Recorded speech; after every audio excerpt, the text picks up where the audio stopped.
À la recherche de la tradition. Une émission de Louis Calaferte avec la participation de Bernard Douairet.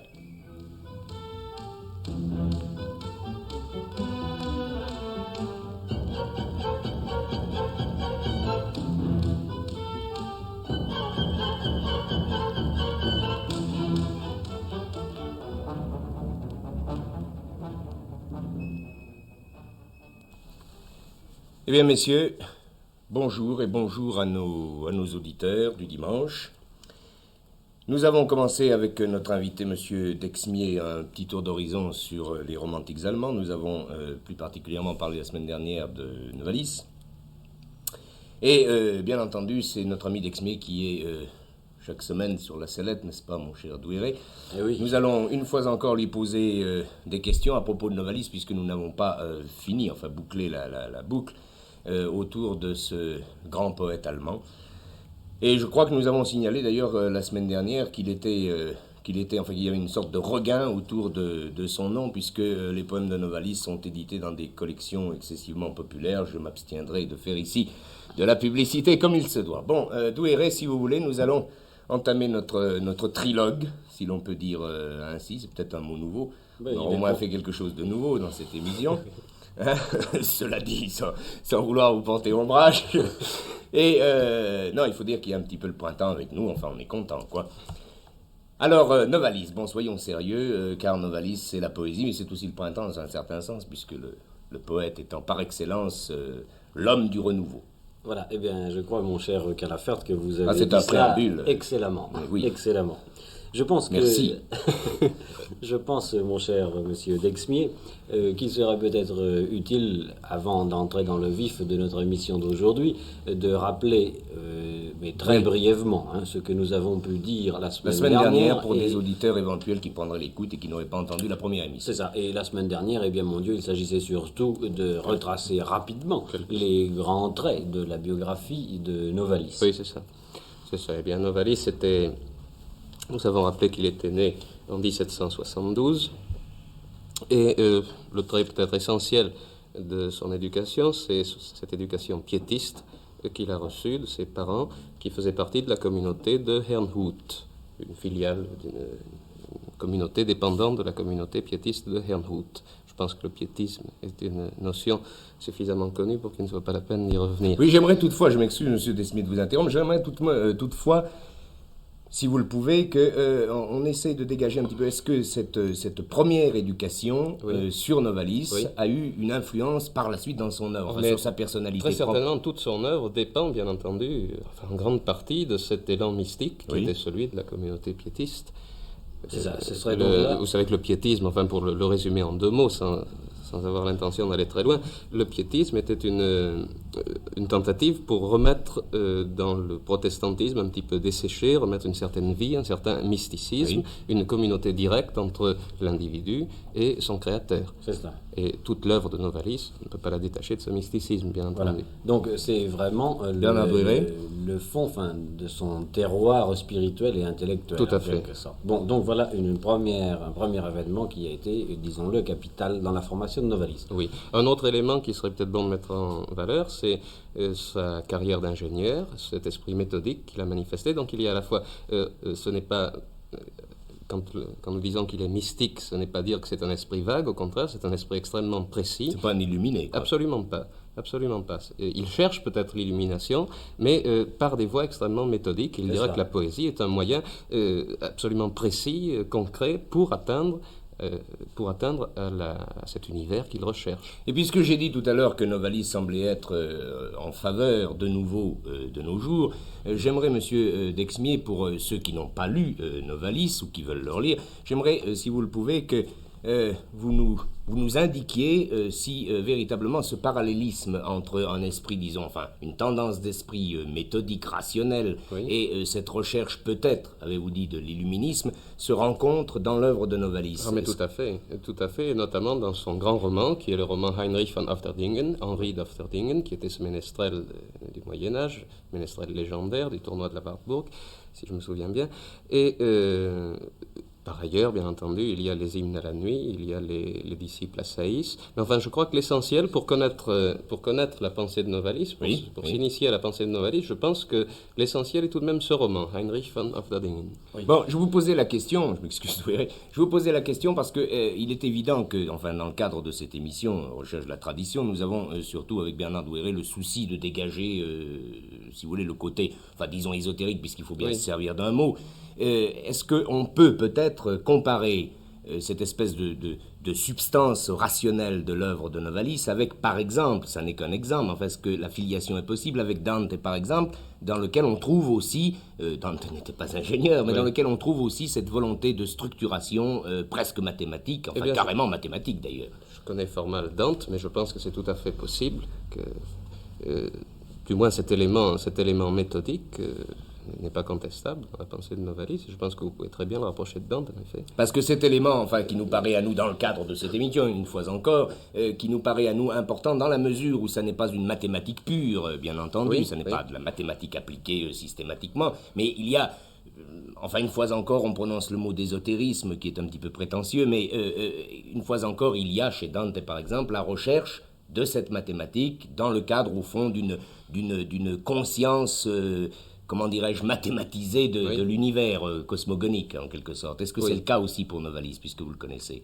Eh bien, je connais certainement mieux Novalis que Dante, c'est pourquoi le parallèle m'est un petit peu difficile à établir. Non, mais parlons de Novalis. En ce qui concerne Novalis, je pense que, comme je vous le disais à l'instant, la poésie n'est pas quelque chose de vague, n'est absolument pas une espèce de dissolution de la personnalité, mais bien au contraire, une constitution de la personnalité. C'est un moyen pour acquérir cette personnalité qui sera bien sûr la personnalité supérieure, la personnalité de l'esprit. Oui, très bien. Et nous sommes là, je pense, peut-être bien dans un des courants, effectivement, les plus intéressants du romantisme. Et je me souviens de cette violente diatribe qu'un Lautréamont adressait à quelques romantiques français lorsqu'il les traitait de grandes têtes molles. Peut-être n'était-ce pas entièrement exact, mais ça ne l'est en tout cas pas du tout lorsqu'on parle d'un homme, d'un poète comme Novalis. Absolument pas. Et c'est peut-être au fond l'intérêt actuel de Novalis, de voir un homme qui est de formation technique en tant qu'ingénieur et mathématicienne, être en même temps un poète et considérer la poésie non pas comme une évasion, mais comme un moyen de connaître. Tout à fait. Je crois que c'est peut-être là une des origines de ce regain des études de Novalis que vous signaliez tout à l'heure. Vous avez en tout cas bien fait, je crois, Douéret, de citer Lautréamont, parce qu'il y a effectivement une filiation incontestable entre ces poètes, et avec Rimbaud aussi d'ailleurs, lequel Rimbaud d'ailleurs avait, d'après ce que nous savons, assez d'admiration pour Novalis, en tout cas en parlait-il. Il ne faut pas oublier non plus que c'est un... Oui, monsieur Dexmier. Qu'un Novalis, tout comme Hoffmann, dont nous avons parlé récemment, et comme Tieck, comme Arnim, etc., tous ces gens-là réagissent contre l'Aufklärung. Cette poésie... Vous nous traduisez, vous serez gentil. L'Aufklärung, en gros, c'est la philosophie des Lumières, si vous voulez. L'époque des Lumières. Une époque absolument rationaliste, qui croit avoir trouvé l'explication de toute chose, ou qui du moins croit que le rationalisme donnera un jour ou l'autre l'explication de toute chose. Eh bien, ces gens-là, ces romantiques, réagissent contre cette tendance, c'est très net. Ils essaient de montrer que l'univers ne peut pas se réduire à quelques formules, qu'il s'agit de le dépasser. Je crois que c'est... Mais peut-être faudrait-il faire une espèce de... pas de séparation, mais enfin une petite nuance tout de même entre ce romantisme allemand et enfin celui de Novalis, puisqu'il s'agit de Novalis, et le romantisme que nous avons connu en France, c'est-à-dire le romantisme des Lamartine ou des Musset. Il y a tout de même là, évidemment, on englobe tout sous le même nom de romantisme, mais il n'y a pas, je pense pas, tout au moins, n'est-ce pas Douéret, je pense pas qu'il y ait chez un Lamartine, prenons Lamartine comme exemple, un souci ni de secret, ni de recherche abstraite. Je pense qu'il y a ce que nous disions tout à l'heure, il y a plutôt une dissolution de la personnalité, une espèce de fusion dans un tout très vague, il y a une notion panthéistique, je crois. Moi, il me semble que les noms de poètes français du 19e qu'on mettrait le plus facilement en regard et toute proportion gardée, Oui, et avec oui. bien des nuances, enfin, tout un écheveau qui serait à débrouiller. Enfin, les noms qui viendraient à l'esprit pour mettre en regard un Novalis ou des grands romantiques allemands, Oui. ce n'est pas dans la génération des romantiques Non, c'est plus français, tard. c'est plus tard. C'est à bien sûr. partir de la génération du Second Empire et suivant, c'est-à-dire Baudelaire, C'est ça. puis un peu avant Nerval, et l'autre Hamon et Rimbaud, quoi. À partir de ce moment-là, Je suis je tout à crois fait de votre que... avis. Et Charles Cros, Oui. n'oublions pas Charles Cros, car Bien tout de sûr. même dans Charles Cros, il y a cette volonté ésotérique tout au moins. Et c'est intéressant de signaler justement ce décalage qu'il y a dans le temps entre le mouvement poétique français et le mouvement poétique allemand, et on pourrait ajouter d'ailleurs le mouvement poétique anglais. Hein, Mais c'est ça pourquoi peut j'ai y pensé qu'il était bon tout de même de mettre l'accent pour qu'il n'y ait pas de confusion dans l'esprit de nos auditeurs avec ce mot romantisme qui recouvre Non, un non, petit peu dans les ce esprits. sont des choses qui ont... Enfin, ce sont deux choses qui, bien sûr, ont des traits communs, mais quand même radicalement différentes, je crois, sur le fond. Oui, oui. Sur le fond. Bon, eh bien, je Bernard crois Breuer. qu'après cette mise au point dans le courant général du romantisme, nous allons plus spécialement revenir à Novalis. Oui, oui. Et je crois qu'il y a peut-être, Monsieur Dexmier, une autre expérience à signaler dans la vie de Novalis. C'est La mort de Sophie, Oui, bien sûr. Bon, nous l'avions déjà dit nous la l'avions semaine évoqué la dernière. dernière fois, oui. Enfin, il était bon de la rappeler aujourd'hui. Oui, encore. cet amour de Novalis pour Sophie, qui était une enfant de 13 à 15 ans, je ne me C'est souviens cela. pas exactement, Oui. et qui somme toute était, d'après les biographes, assez insignifiante, et que Novalis a intégré à son système, justement. A magnifié. Finalement, il avait besoin du décès de cette Sophie von Kuhn pour réaliser son œuvre. Oui, je crois que c'est ça. C'était simultanément pour lui l'expérience de l'amour et de la mort. Oui. Voilà. Mais puisque nous avons dit que Novalis avait une nouvelle faveur parmi nous, et selon les statistiques parmi les jeunes, est-ce que on peut dégager, Monsieur Dexmier, le côté, en dehors même de l'ésotérisme, mais le côté moderne de l'œuvre de Novalis?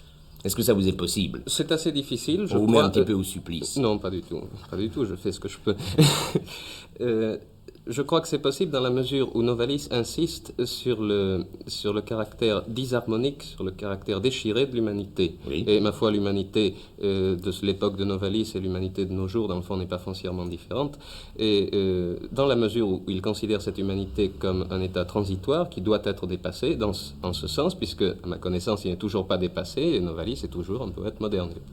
Les problèmes qu'il évoque sont tout à fait adaptables à la situation d'aujourd'hui. Oui, c'est cela. Et puis, jointe à cela, de toute manière, cette vertu éternelle de la poésie, si l'on peut dire, hein, sans craindre d'employer certains vocables, et qui, même à travers une traduction, moi je ne suis pas germaniste, est sensible. Il y a des passages de Novalis qui vraiment sont extrêmement excitants pour la sensibilité aussi bien que pour l'intellect, et ce, à travers la traduction française encore. Oui, oui.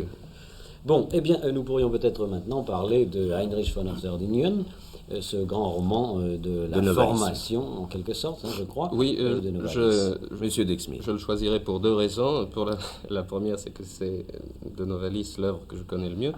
Et d'autre part, parce que je crois qu'effectivement, il résume en lui les grands thèmes et toute la philosophie finalement de Novalis. Elle sera précisée, bien entendu, elle sera mise en forme par les hymnes à la nuit, par les disciples assaïs, dans une certaine mesure aussi par la chrétienté ou l'Europe. Mais je crois que l'ensemble, le noyau de la pensée de Novalis se trouvera surtout dans ce roman Heinrich von Ofterdingen, qui est un roman d'éducation, nous l'avons, je crois, souligné la dernière fois, Oui. un roman d'éducation qui devait s'opposer, bien que Novalis ait une grande admiration pour Goethe, qui devait s'opposer malgré tout au Wilhelm Meister de Goethe, qu'il jugeait trop rationaliste justement, et il estimait que Goethe s'arrêtait en chemin ou donnait une solution peut-être un petit peu trop prosaïque au problème de l'humanité.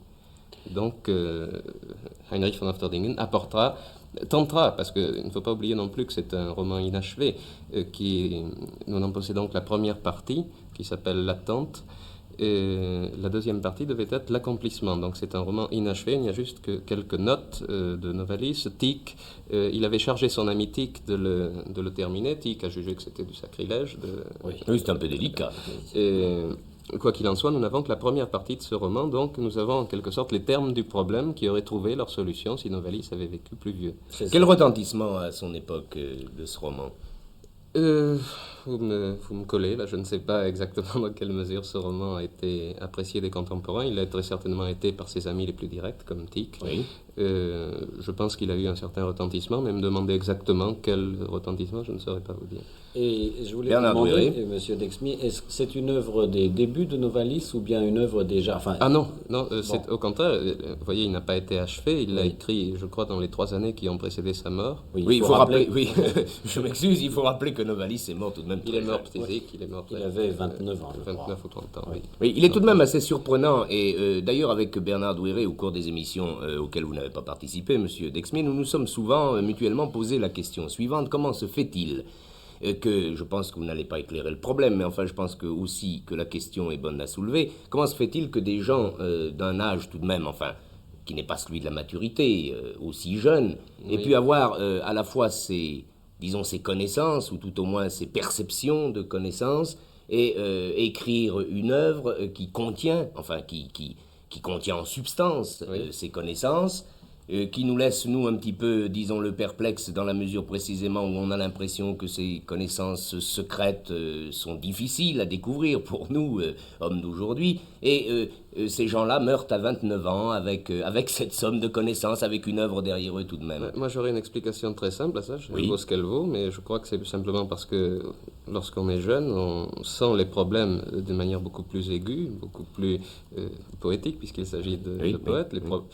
Tous les problèmes sont vécus intensément, alors que par la suite, dans l'âge mûr, eh bien, les questions s'émoussent un petit peu. Enfin, je crois que c'est une explication comme C'est une bien autre. possible. Il y a certainement une intensité de vie dans cette période qui est celle, au fond, de la formation C'est ça, de la oui. personnalité. Et peut-être qu'au fond, tout est dans l'attente, justement. Oui. Oui, mais nous parlions, je m'excuse d'insister sur ce point, parce que je pense que c'est tout de même un point intéressant pour nos auditeurs. N'est-ce pas, quand on va en parler de Dante tout à l'heure, Dante est mort à un âge respectable, et il a construit une œuvre, bon, il a mis 15 ans pour l'écrire, etc., etc. On comprend qu'un Dante ait eu le temps préalablement de s'affilier à certaines sectes, enfin, disons, on n'en est pas certain, mais enfin, on a l'impression. Oui. Tout cela, si vous voulez, est rationnel, logique pour nos esprits. Ce qui l'est moins, c'est qu'un monsieur comme Novalis, par exemple, enfin une personnalité, on dirait c'est une personnalité de génie exceptionnelle, etc. Mais tout à coup, surgit un météore qui s'appelle Novalis, qui n'a pas le temps matériellement d'appartenir à des sectes qui l'initieraient en quelque sorte. Alors, est-ce que c'est une filiation spontanée dans ce domaine de l'ésotérisme ? Vous cherchez... Non, je vous pose la question parce que ça peut paraître peut-être un peu curieux qu'on parle d'une personnalité littéraire, puisqu'il s'agit de Novalis, qui laisse à 29 ans une œuvre qui a des tendances tout de même, disons secrètes, quoi, pour pas employer encore une fois le mot ésotérique. Vous m'avez posé une question à peu près semblable à propos de Hoffmann, si Oui, je me souviens bien. Pour Hoffmann, j'ai tenu à montrer qu'il était un petit peu isolé dans son temps, bien qu'on puisse le rattacher à des tas de courants, mais que Hoffmann, c'était une question de sa personnalité lui l'amenait à se poser un certain nombre de problèmes et qu'il était, qu'il me semblait pas indispensable de le rattacher à tout un courant. Oui. Pour Novalis, ce n'est pas exactement la même chose. Novalis a lu les mystiques allemands. On peut donc le situer tout à fait dans la filiation Jacob Böhme, etc. C'est ça, oui, je pensais il a lu, oui, il a lu, il s'est intéressé. Il s'est intéressé aussi à la philosophie irrationaliste de son temps, de Fichte, de Schelling.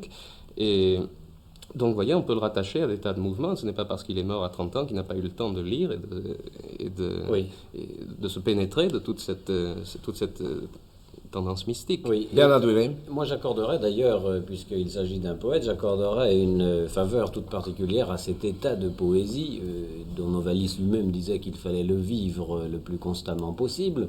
Il me semble en effet qu'il y a là un état de sensibilité très particulière, d'intuition spirituelle ou intellectuelle très spéciale, qui fait que dans de telles conditions, doué de cette manière-là, eh bien, un individu peut avoir au moins le pressentiment de certaines choses, de certaines réalités, non pas les développer peut-être en système, de manière concertée, logique, avec tout l'appareil métaphysique et philosophique ou symbolique, mais en avoir une sorte de cristallisation intérieure, et cette cristallisation, eh bien, ça s'appellera son œuvre, les fragments, les poèmes, les hymnes, Heinrich, etc. Tout à fait. Bon, je vous ai interrompu, monsieur Dexmier, vous nous parliez de ce roman de Novalis. Alors, si vous voulez bien, nous allons peut-être en finir avec ce roman. Oui, essayez peut-être d'en dégager en dégager les grands thèmes. Oui, Je vous le disais, oui. c'est un roman d'éducation. Il s'agit de montrer l'évolution d'une personnalité, tout comme Goethe l'avait fait pour son Wilhelm Meister. Ici, je ne sais pas trop dans quel ordre présenter les idées, parce elles foisonnent dans ce roman. Je crois peut-être que Oui. l'essentiel que nous pourrions retirer de ce roman, c'est ce problème du monde dans son ensemble, le problème de l'homme et de l'univers, de l'esprit, dans quelle mesure notre univers est en état de disharmonie, comme nous disions tout à l'heure, ce qui attend cet univers, ce qui attend l'homme dans cet univers futur. Donc, pour résumer en 2 mots, il y a 3 stades. Il y a le stade de l'âge d'or, qui était perdu dans la nuit des temps, bien entendu, qu'on peut rapprocher du paradis terrestre.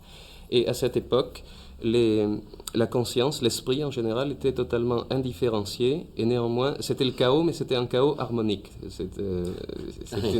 Oui, c'est paradoxal. C'est paradoxal, mais il y avait un esprit qui n'était pas encore nettement différencié, mais qui existait toutefois.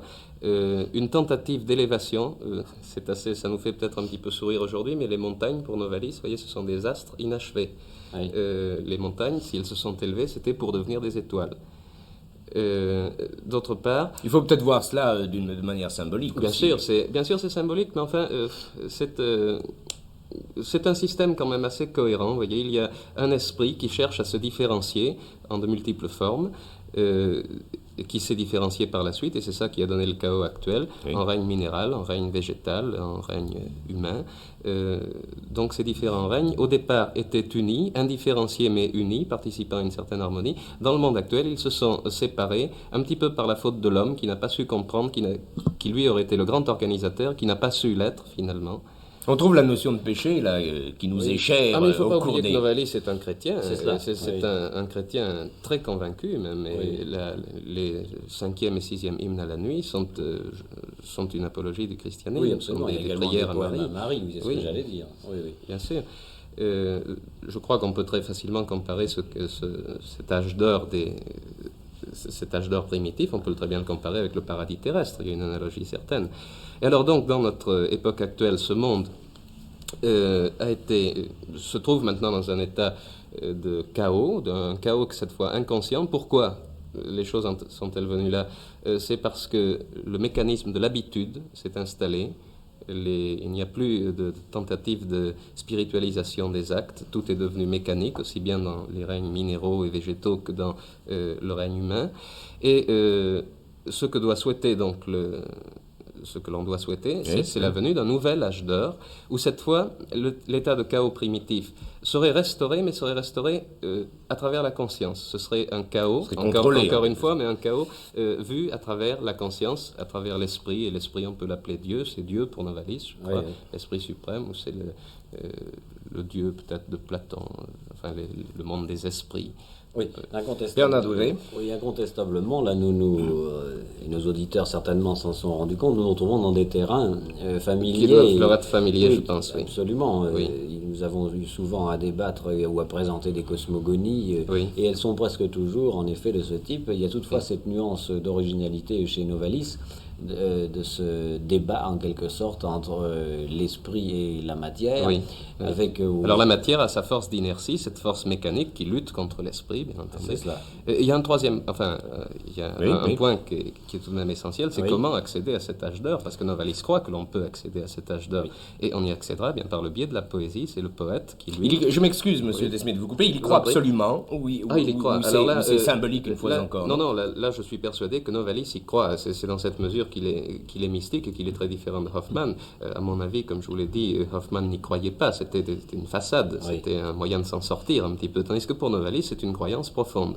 Novalis croit à l'avènement de cet âge d'or et par le biais de la poésie. La poésie est toute puissante. D'ailleurs, la poésie existait dans les premiers âges. Le poète était le poète dans la cité. Le barde, la haine, etc. Exactement.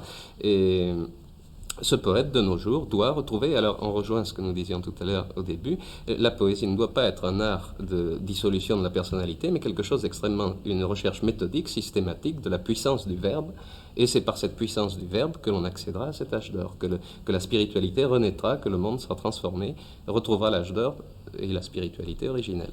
Est-ce que Novalis voit l'accession à cet âge d'or sur le plan de l'individu, du poète qui, lui, au cours de son existence, peut plus ou moins y parvenir, ou bien est-ce qu'il la voit, ou est-ce qu'il ajoute à cela la vision de toute l'humanité susceptible d'aboutir un jour à cet autre âge d'or? Oui, je pense que la question est bonne là. Je pense que c'est toute l'humanité pour Novalis. C'est non seulement l'humanité, mais c'est l'univers entier qui retrouvera petit à petit la conscience, parce que dans une pierre, dans un caillou, il y a une forme de conscience. Mais Pour Novalis. Pour Novalis, il y a une forme de conscience. La pierre est animée d'une conscience, mais une conscience évidemment très atténuée, qui a été mangée par la loi de l'inertie. Mais néanmoins, cette conscience se réveillera, elle aboutira. Ça fait penser d'ailleurs à ce que les alchimistes appellent l'agent universel, cette sorte d'esprit qui est présent partout. Dès qu'une chose existe, eh bien en elle, il y a une étincelle spirituelle. C'est tout à fait le même genre de théorie.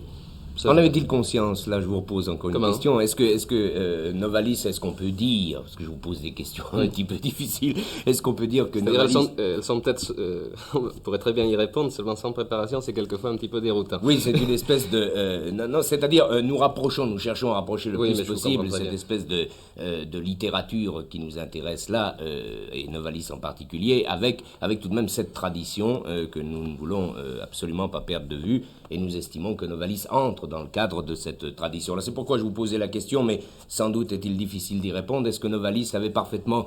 Est-ce qu'on peut savoir si Novalis avait parfaitement conscience d'interpréter ces choses un petit peu, disons, secrètes, enfin, on vient de parler de Oui, est-ce que des théories du genre de système des correspondances, dont il aurait par exemple, des échos chez Boehm d'ailleurs, ou la magie, l'astrologie, l'alchimie, enfin, est-ce que l'on sait s'il s'y est intéressé quelque peu? Il a dû s'y intéresser, je pense, mais il s'est intéressé, il ne faut pas croire, encore une fois, c'était un témoignage de son esprit méthodique, il s'est intéressé à toutes les découvertes scientifiques, il a cherché à intégrer, et il n'exclut rien, vous voyez, il cherche à intégrer tout l'esprit de son temps pour arriver à le dépasser. Alors, je crois que, quel que soit le personnage dont vous pourriez me parler, eh bien, il est possible qu'il l'ait lu et qu'il l'ait intégré à son système. Il n'exclut absolument rien. Je crois qu'il faut insister là-dessus. Il y a donc de sa part une sorte de parti pris, si je peux dire, de dessin plutôt d'universalisme. Exactement.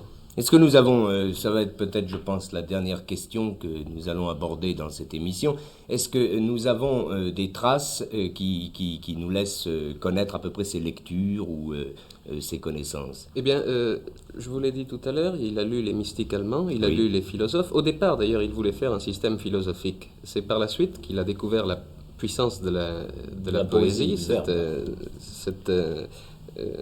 la puissance du verbe. Oui, il est devenu poète un petit peu malgré lui, je crois. Au départ, il voulait être philosophe, il voulait poursuivre l'œuvre de Fichte, notamment.